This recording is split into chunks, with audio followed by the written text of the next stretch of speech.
और उधर बढ़ने के बाद एशिया और अफ्रीका में कैसे उपनिवेश मुक्त हुए, तुम्हारे लिए वो जीएस और ऑप्शनल दोनों के लिए वो इंपॉर्टेंट टॉपिक है। और उसी से तब हम लोग शीत युद्ध का विस्तार फिर तृतीय विश्व में देख लेंगे, गुटनिरपेक्ष आंदोलन भी वहीं देख लेंगे, और संयुक्त राष्ट्र संघ का जो युद्ध रोकने की भूमिका है वो भी उधर ही देख लेंगे। और उन लोगों को उनको देखने के बाद फिर एक टॉपिक से दूसरा टॉपिक लिंक होकर तुम्हारा खुद लास्ट तक जाके वर्ल्ड हिस्ट्री समाप्त हो जाएगा, समझ लो कि नहीं। मतलब वो सब टॉपिक एक दूसरे से इतना हम गुथ देंगे और सबका डायग्राम बना देंगे कि तुमको सीधा वर्ल्ड हिस्ट्री जहां से शुरू करोगे 5 चरण तुम्हारा मिल जाएगा एकदम। 5 चरण को तुम मिला दो, हम तुमको क्लीन चिट दे देंगे, यहां आप तुमको कोई दिक्कत नहीं होगी। तुम 5 चरण मिला पाओगे? मिल जाएगा। वही 5 चरणों को मिला दो किसी प्रकार से, अगर चरण मिल गए और एजेंटल स्टडी हो गया फिर दिक्कत नहीं कि 2 मिनट का ब्रेक लेते।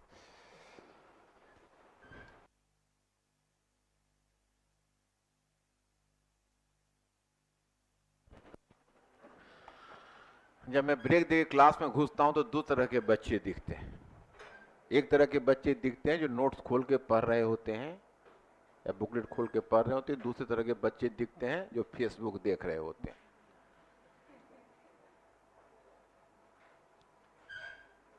जो बीच के जो 5 मिनट के टाइम होते हैं ना, जिसमें तुम लोग फेसबुक देखते हो, व्हाट्सएप पर मैसेज करते हो, वही समय क्रिएटिविटी का होता है। हम वही समय बचाते हैं। मैं फेसबुक पर नहीं हूं, कभी दिखाऊं?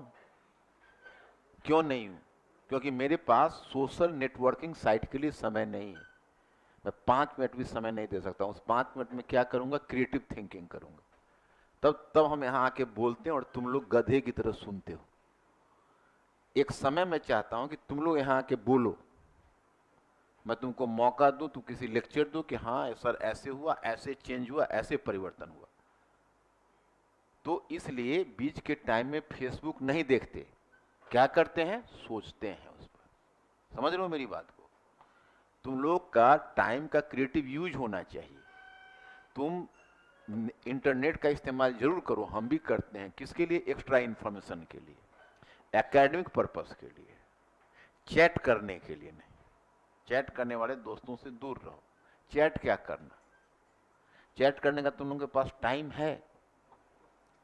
तुम लोग सुबह से शाम तक अगर अपने टाइम का इस्तेमाल नहीं करोगे तो वैसे भी सिलेबस पूरा नहीं होगा। और जब तुम अगर यह नहीं कर सकते हो और जब तुमको सिलेक्शन ही नहीं होगा तो फिर तुम ये सुबह सुबह आके इतना कष्ट भोगते हुए भी बेकार है। सुखी करना है तो खूब करो फिर, क्योंकि आप दुख भी भोग रहे हो और सिलेक्शन भी नहीं होगा। इसलिए पूरी ताकत लगाओगे तब सिलेक्शन होगा। अब कल से मैं क्लास में इन करूं तो किसी का फेसबुक खुला नहीं होना चाहिए। सब अपने अपने सेल फोन को अंदर रखो, सेल फोन दिखना नहीं चाहिए मुझे। कम से कम मेरे सामने तो ये नहीं चलेगा। तुमको घर पर जाके जो करना है करो। मेरा बताना मेरा काम है। यही जो बीच का टाइम है, घर पर सभी लोग कोशिश करो कि तुम लोग बाकी एंगेजमेंट को कम करो। ये पूरी तरह से तपस्या और तपस्या की तरह पढ़ाई करनी पड़ेगी। तो शुरू करते हैं। कहां पढ़ते, किस पॉइंट पर थे? वहां पर आइए। अब नीचे ब्रेक देकर, हेडिंग देकर देखो। अब देखो, इसी को हम इलेबोरेट कर रहे हैं। अभी पॉइंट नंबर 2 से हम 3 पर नहीं जा रहे हैं। हम थोड़ा शीत युद्ध तुमको इलेबोरेट कर रहे हैं। यूरोप में इसका हम विकास दिखा रहे हैं कि साथ ही साथ हमारा ये भी काम हो जाएगा। तो नीचे ब्रेक देकर लिखिए और थोड़ा सा हेडिंग लिखिएगा। हाँ हाँ, छोटा सा हेडिंग दीजिएगा और लिखिएगा कि हाँ हाँ हाँ हाँ, पश्चिम के पूंजीवादी देश, पश्चिम के पूंजीवादी देश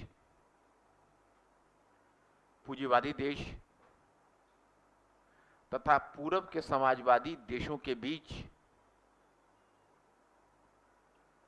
समाजवादी देशों के बीच के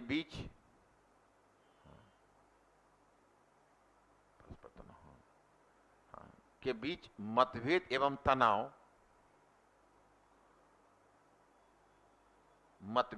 तनाव, तथा एक नए प्रकार के युद्ध की शुरुआत। मतभेद एवं तनाव तथा एक नए प्रकार के युद्ध की शुरुआत। एक नए प्रकार के युद्ध की शुरुआत।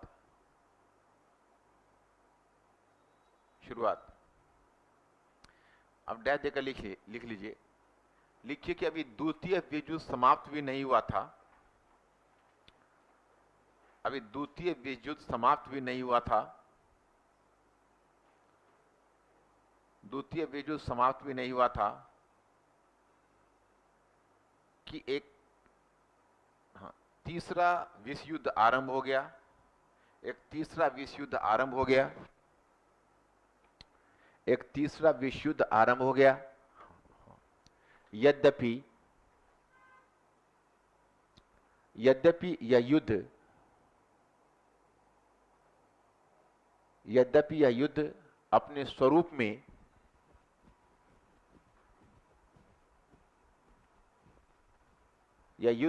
स्वरूप में पहले के युद्धों से भिन्न था। यह युद्ध अपने स्वरूप में पहले के युद्धों से भिन्न था। पहले के युद्धों से भिन्न था। इसे शीत युद्ध के नाम से जाना गया। इसे शीत युद्ध के नाम से जाना गया। शीत युद्ध के नाम से जाना गया। जैसे उसको कोल्ड वॉर अंग्रेजी में बोलते हैं, एक और भी नाम है, हॉट पीस भी बोलते हैं, गर्म शांति। शीत युद्ध अथवा गर्म शांति भी कहते हैं, मैंने उल्टा इसमें जाता है। जैसे शीत युद्ध है, कोल्ड वॉर है, या फिर हॉट पीस है। कोल्ड वॉर शब्द का प्रयोग करो या हॉट पीस का प्रयोग करो, दोनों चलता है। शीत युद्ध के रूप में जाना गया। जाना गया। हाँ, यह एक मनोवैज्ञानिक अथवा कूटनीतिक युद्ध था।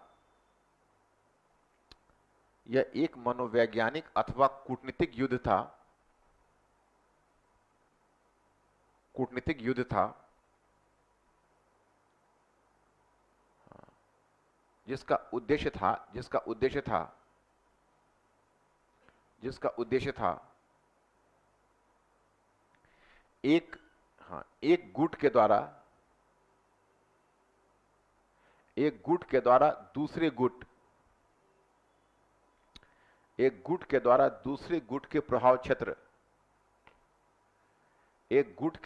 दूसरे गुट के प्रभाव क्षेत्र को सीमित करना।